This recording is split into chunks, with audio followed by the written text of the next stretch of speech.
YCL जस्ता संगठनहरू जुन राजनैतिक दलसँग प्रत्यक्ष सम्बन्धित छन्, जनताको हक र हितभन्दा बढी दलको स्वार्थ र शक्ति प्रदर्शनका लागि परिचालित भइरहेका छन् भन्ने गम्भीर प्रश्न उठेको छ।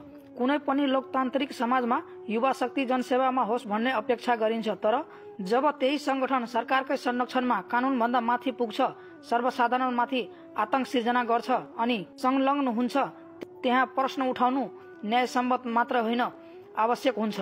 राज्य संयन्त्र यस्ता समूहप्रति मौन छ भने त्यो मौनता समर्थनको संकेत हो।